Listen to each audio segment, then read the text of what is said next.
Allez, avec un quart d'heure de retard, merci d'avoir patienté et bien sûr que certains sont déjà connectés sur Rémi Ngono, fan et aussi Rémi Ngono, les plus beaux proverbes africains, ça va. Et c'est pour ça que je vous ai dit, nous utilisons parfois des pages secours parce que surtout quand vous voulez parler de Bidjan à gauche, Bidjan à droite, quand vous voulez parler du régime, quand vous voulez parler d'un certain nombre d'assassins et consorts, ils utilisent tous les moyens possibles parce qu'ils ont toute une armée pour essayer de hacker.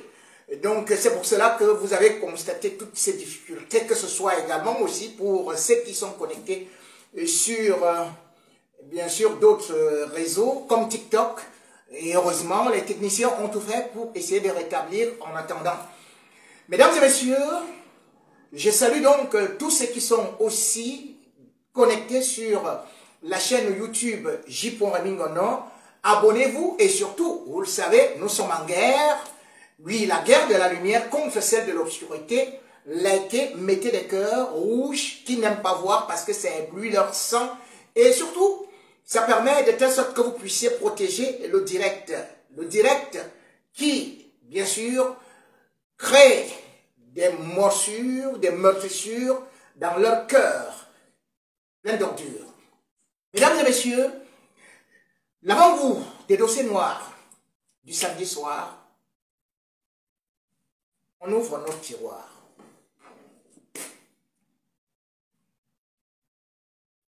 La mort n'est regardée que par les yeux des vivants, disait Paul Valéry.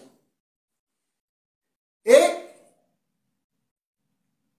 que nous soyons des morts vivants, nous assistons au Cameroun à un spectacle qui, aujourd'hui, montre tout simplement que parfois notre pays devient un cimetière.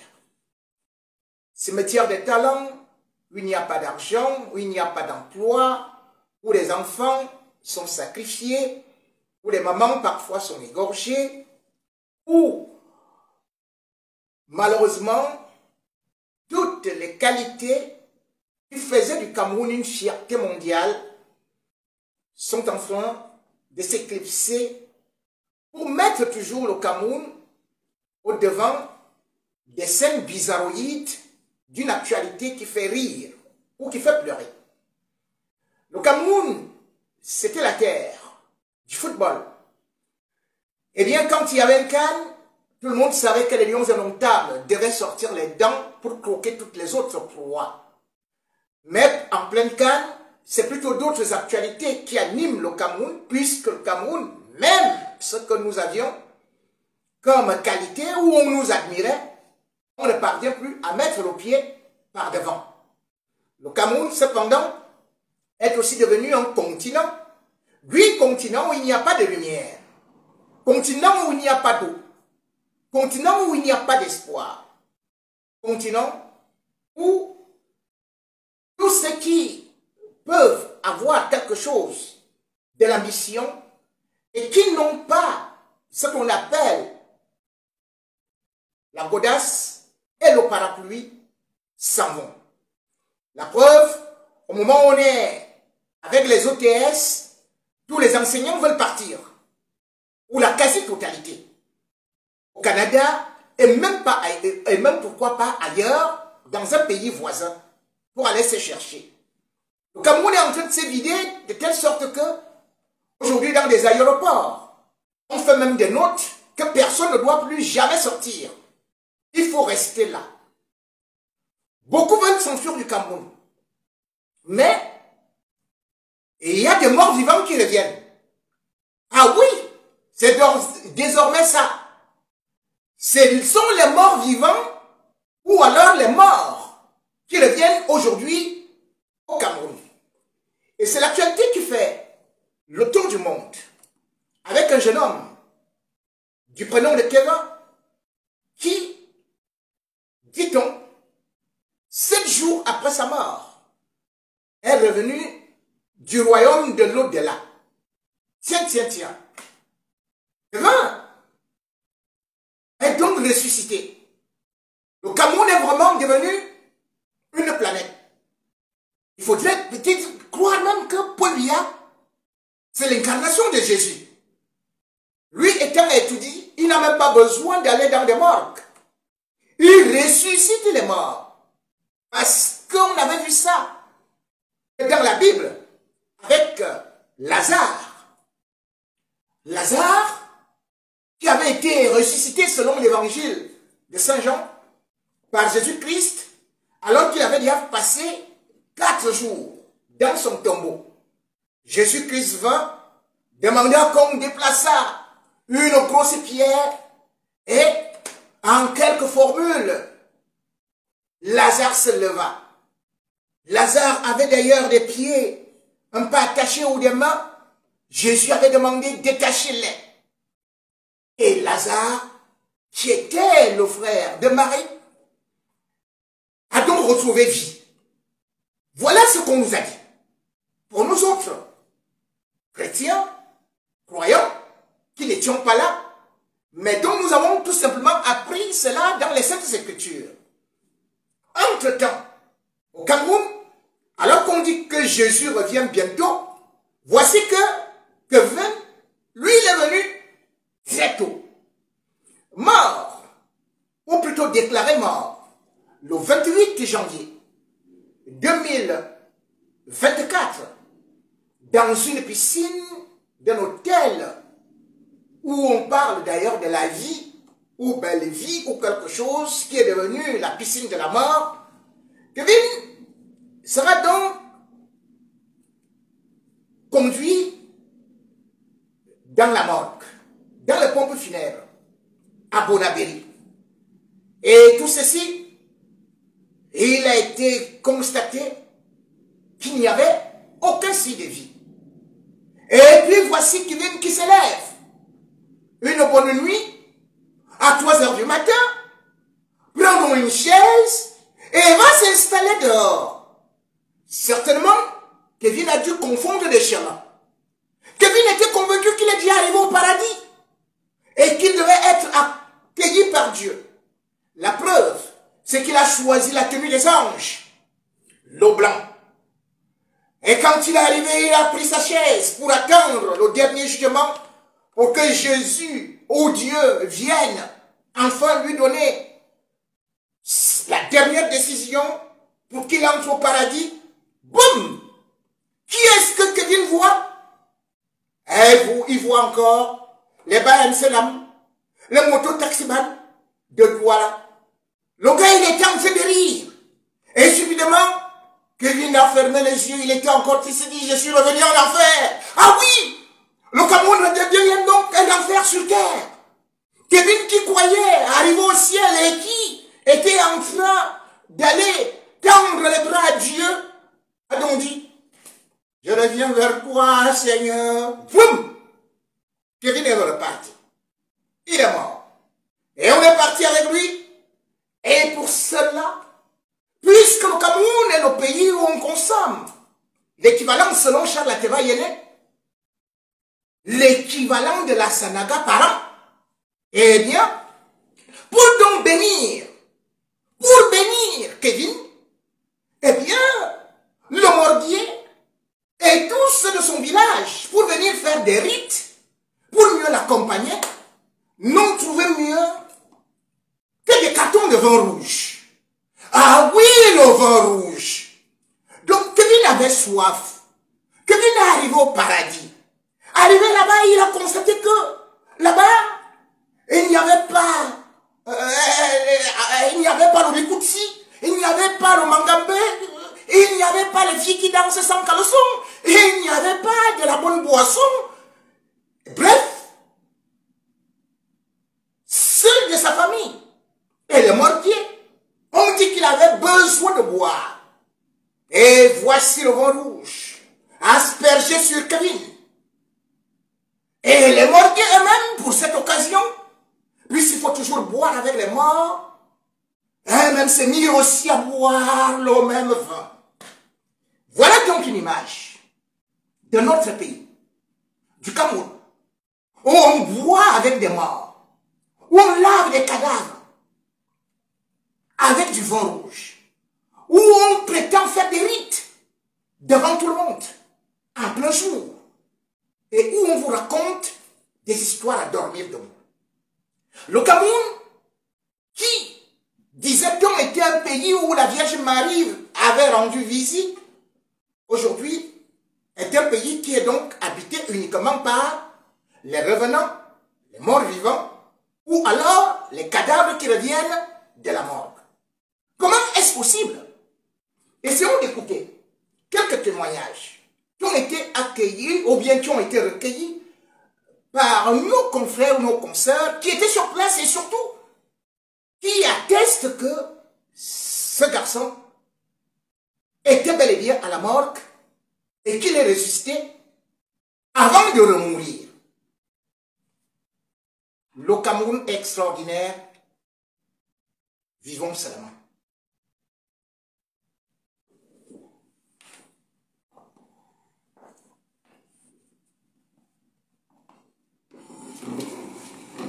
Nous allons donc mettre la vidéo. J'espère.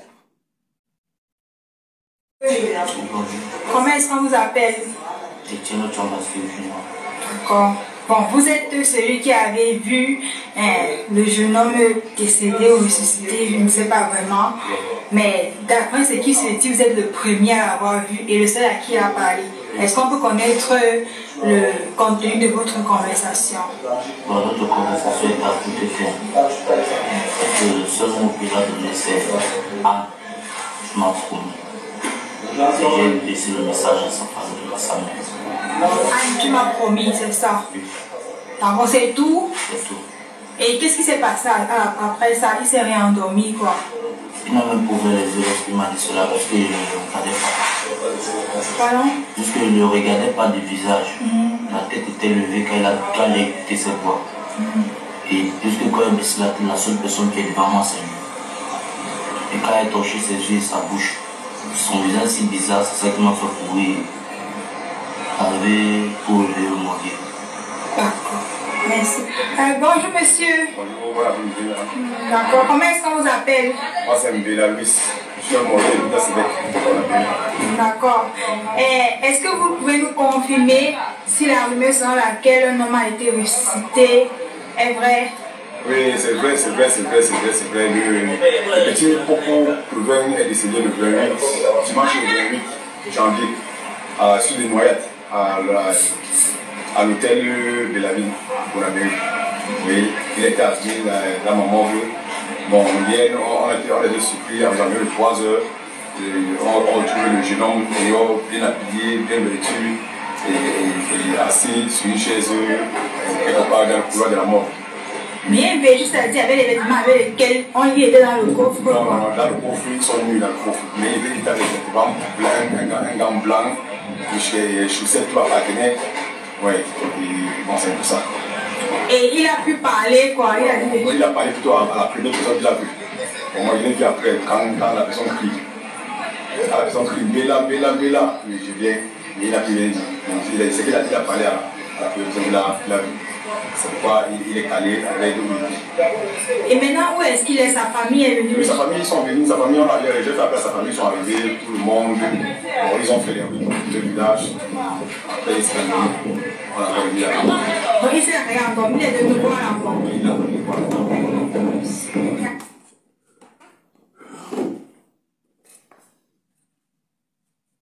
Voilà donc le Cameroun, où on vous dit qu'un jeune homme de 18 ans en classe de terminale est décédé et est ressuscité. Nous avons d'abord cru à un poisson d'avril.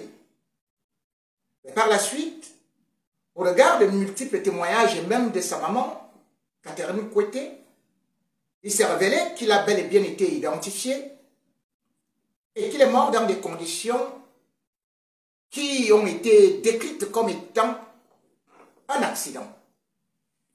Mais cependant, il a prononcé un nom. Ce nom qui lui aurait promis beaucoup de choses. Nous avons cherché vainement à connaître qui dans la famille a son nom. On n'a pas pu l'avoir. Toujours est-il que le Cameroun montre aux yeux du monde entier chaque fois des faits qu'on pourrait peut-être se dire que ça ne se passe pas sur terre. C'est vrai que la dernière fois, on a peut-être dit que c'était une famille de fous avec Ndomo Bessala qui avait été déclaré mort et qui était revenu, descendu comme ça en disant que lui, il était tout simplement ou à l'hôpital. Le même hôpital où on dit, sans ce Jameau, il était déjà mort, qu'il était déclaré mort à des médecins. On peut comprendre que peut-être là-bas, il y avait eu une confusion. Mais la mort de ce garçon, et surtout, quand on essaie de regarder, quand on essaie de décrypter, c'est inexplicable, scientifiquement. Parce que, on s'est dit, voilà quelqu'un qui était à la morgue, nu. Alors, quand on va à la morgue, cela veut dire que on doit avoir de la glace. Bon, peut-être il y a une explication. Lui, il était à la morgue et sa chambre mortuaire n'avait aucune glace. Ah oui, on peut peut-être expliquer que le Cameroun, puisqu'il y a trop de coupures, mais il n'y avait pas d'eau sur ni rien. Comment a-t-il pu survivre là-bas à l'intérieur pendant 7 jours, se lever et marcher? D'autant plus que ceux qui ont regardé la dépouille assise, il y a un pied qui est incliné. On ne sait donc pas s'il volait ou s'il a fait comment il s'est déplacé avec un pied qui est tordu. Deuxième des choses, il y a ce qu'on appelle la rigidité cadavérique. Comment a-t-il fait? Puisque dès qu'on meurt, on devient rigide. Or, il était assis. Eh bien, comme s'il venait de mourir, comme s'il n'y avait pratiquement, comme s'il était vivant. Bien évidemment, scientifiquement, certains peuvent dire, il y a des morts qui ne sont pas des vrais morts. Mais lorsqu'on va avec ces morts-là, on les met dans ces conditions où il n'y a pas d'air. Et en plus, ces cadavres-là reçoivent le formol. Y a-t-il une chance de survivre? Scientifiquement, il existe le phénomène de Lazare. Ce phénomène qui veut dire que un médecin peut vous déclarer mort. Pourquoi? Parce que le pouls, il le prend, il n'y a plus, il n'y a pas de respiration. Et il peut d'ailleurs dire que la circulation sanguine s'est arrêtée. Peut-être même d'autres médecins essayent ce qu'on appelle une réanimation cardiaque. Mais ça s'arrête. Il peut vous déclarer mort. Mais le cœur peut reprendre. Entre-temps, vous n'avez pas reçu du formol. Vous n'avez pas été dans une chambre froide pour revenir. C'est donc inexplicable. Tous les médecins m'ont dit ça ne peut pas se faire. Et pourtant au Cameroun, ça s'est fait. Et c'est un phénomène qu'on ne peut pas expliquer. Le deuxième phénomène donc revient donc dans le domaine mystique. Puisque de plus en plus, le Cameroun est devenu un pays où les jeunes et même des familles se lancent à la quête de l'enrichissement par les ventes olympiques. Ainsi, par exemple, dans les sociétés bantoues, on connaît par exemple le con. Dans les Grassfields, on connaît le Famla. Et bien sûr que certains initiés vous diront que il y a 3 sortes d'hommes. Il y a l'homme-homme, il y a homme-chien, et il y a homme-mouton. Selon les initiés. Et ceux qui écoutaient, nous demandons, par son âme d'Afrique numéro 1, ou encore celui qui est très futé dans le domaine, qu'on appelle François Bingono, qui est au poste national de la CRTV. On peut donc vous dire que ceux-là qui sont de la première catégorie, c'est-à-dire homme-homme et homme-chien, sont beaucoup recherchés à la dimension mystique parce qu'ils ont un certain pouvoir et que le sang est bien évidemment une entité vitale qui permet à ceux-là non seulement de pouvoir vous récupérer pour aller travailler ailleurs, mais aussi de s'enrichir sur le plan du monde de la nuit. On ne peut donc pas expliquer, mais comme nous sommes africains, nous devons essayer de réfléchir par rapport à toutes ces choses qui arrivent de plus en plus au Cameroun, où on peut vous dire que voilà tel qui a fait un accident, voilà tel autre qui a fait une noyade, voilà tel autre qui a été empoisonné. Mais souvent, on a aussi vu des tombes au Cameroun où le lendemain, on trouve que la tombe est divisée en deux. Bien évidemment, ceux qui sont initiés vous diront toujours qu'on vient juste avec un petit produit qu'on asperge et bam, le cadavre est parti, on le récupère, on prend son âme, bref, c'est avec ça qu'il pourra se retrouver en train de travailler dans une manufacture, dans une usine, dans un champ, et ainsi de suite. C'est le domaine, c'est du phénomène du paranormal. C'est pas le phénomène que nous pouvons normalement expliquer, mais nous avons voulu comprendre ce qui se passe dans de tels cas, puisque scientifiquement parlant, il n'y a pas d'explication. Donc on regarde dans le domaine mystique. Alors quel a-t-il été vendu? Puisque cela veut tout simplement dire que lorsqu'on vous vend, tout comme dans le compte, il y a ce qu'on appelle des cotisations. Donc, dans ce milieu-là, tu manges ton membre de la famille et tu manges le mien. Bref, voilà la sorte de choses où nous on évolue, où nous les Africains nous évoluons. Nous n'allons pas utiliser notre savoir pour développer le pays. Nous allons utiliser nos savoirs pour tuer les enfants. Puisque d'ailleurs, que ce soit dans le FAMLA, dans le con, on doit prendre les plus intelligents. L'homme mouton, c'est-à-dire celui qui est de la dernière catégorie, ou même les fous, ils ne les prennent pas. Parce qu'ils ne serviront pratiquement à rien, parce qu'ils n'ont pas un potentiel d'énergie vitale. Et parce que, justement, sur le plan mystique, ils n'ont pas cela. Le Cameroun détruit donc ses enfants. Le Cameroun détruit ses intelligences. Le Cameroun, aujourd'hui, est devenu un domaine où les sectes, la magie noire et surtout les pactes occultes fleurissent un peu partout.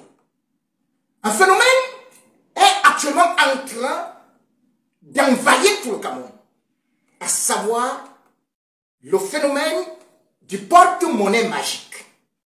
Le porte-monnaie magique vient du Bénin, mais il s'est installé au Cameroun avec des jeunes où on te dit, à travers un marabout qui, bien évidemment, est là pour te raconter des sonnets, va te dire c'est sans sacrifice, va te dire il n'y a pas ceci et cela, et puis tu prends ton porte-monnaie magique qui, au bout de 7 ans, t'aurait rendu riche.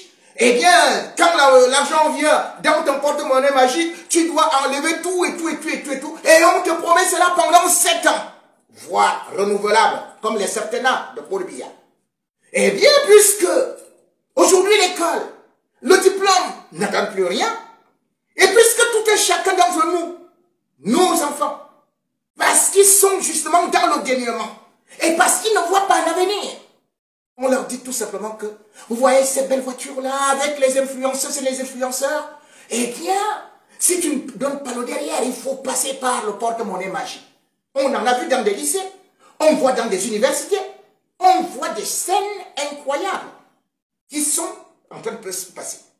Mais sauf que, lorsque vous y entrez, eh bien, c'est là où vous allez donc vous rendre compte que vous êtes dans un embouteillage, que vous êtes pris entre le marteau et l'enclume, vous ne pouvez plus sortir. Les sacrifices vont s'enchaîner. C'est peut-être, je ne dis pas que c'est ça, je ne suis pas un voyant, je ne suis pas un super marabout, mais en écoutant, peut-être qu'il vient dire, revendiquer ce qu'on lui avait promis. Qu'est-ce qu'on lui avait promis?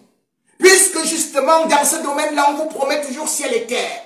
On vous promet la richesse et surtout, vous serez un milliardaire. On vous promet tout ce qu'il y a de plus beau, mais sauf que, en fin de compte, vous allez mourir de suite d'accident ou de suite d'un empoisonnement qui, lui aussi, est mystique puisque c'est une sorte de filtre qu'on vous introduit dans des aliments, des proches ou ceux qui sont dans votre cercle, ils vous introduisent ça. Et dès que vous mourrez, on fait le transfert. Et ce transfert, bien évidemment, il faut qu'on vous enterre très vite. Peut-être que Kevin avait déjà fait 7 jours, il dit, mais c'est pas possible, puisqu'il faut enterrer avant 9 jours. Enterrez-moi pour que j'aille travailler. Parce que c'est au bout, avant 9 jours, ils viennent, ils vous enlèvent, parce qu'après 9 jours, ce n'est plus, semble-t-il, très important. Mais d'autres disent également, ça, je n'ai pas vérifié, je ne peux d'ailleurs rien vérifier, sauf peut-être ceux qui ont les 4, 8, 9, 10, 15 yeux, que dans certains cas, pour éviter souvent cela, lorsque quelqu'un est justement vendu, eh bien vous l'enterrez avec un chat, vous y mettez des aiguilles, vous y mettez des ceci et cela pour des larmes pour qu'il n'aille pas travailler. Le Cameroun est un pays qui est devenu une curiosité planétaire. Si aujourd'hui, on parle de la sorcellerie à ciel ouvert, cela veut dire tout simplement que parce que nos dirigeants nous y ont conduit tout droit. Regardez au palais d'étudiants. Quand on reçoit quelqu'un, on vous dit que c'est le grand maître de ceci et cela. Et on l'appelle sanguinito, quelque chose. On vous fait comprendre que ce régime-là n'a financé que des sectes et des loges, à gauche et à droite. On vous fait comprendre tous les sacrifices qui sont faits. Et du coup, tous ceux-là qui sont aussi au sommet, ils induisent leurs enfants et on les recrute dans les universités, dans des collèges et tout ça.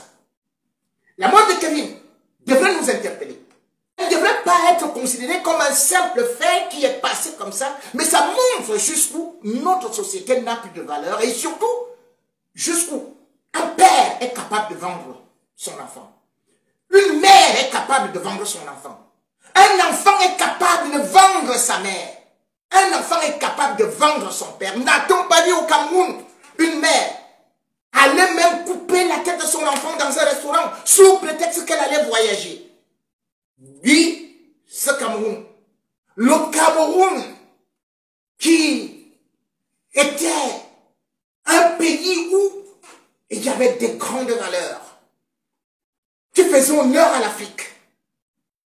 Ce Cameroun-là aujourd'hui est un pays tout simplement de quelques vieillards chimiques qui ne veulent pas partir, qui savent juste utiliser le sang des jeunes pour se régénérer, qui savent juste faire le transfert, qui savent corrompre les âmes, qui savent faire le commerce olympique. Parce que c'est le seul pays où on vous parle de la fête nationale de la jeunesse, mais où seuls les vieillards ont des emplois, où ce sont les jeunes qui meurent, les vieilles et les vieux sont toujours là, dans les villages, au palais d'études, au parlement, partout. C'est toujours eux. C'est le sang de vos enfants. Kevin, va peut-être te reposer en paix si tu auras la paix. Parce qu'avec ce qui s'est passé, et même tout ce qu'on a fait sur ton cadavre, devant le monde entier, ne pourra pas te faire avoir un repos bien mérité. Faut-il avoir un repos mérité à 18 ans, en classe de terminale? C'est là où on commence plutôt à regarder l'avenir. Mais l'avenir, aujourd'hui, n'existe plus. Puisque de la même façon, on constate que ce soit des enfants, hommes, des jeunes filles, tous, ou presque tous, aujourd'hui, passent par des réseaux de vente de la chair, de vente des cuisses et surtout sont violés. Et les assassins ne sont jamais punis.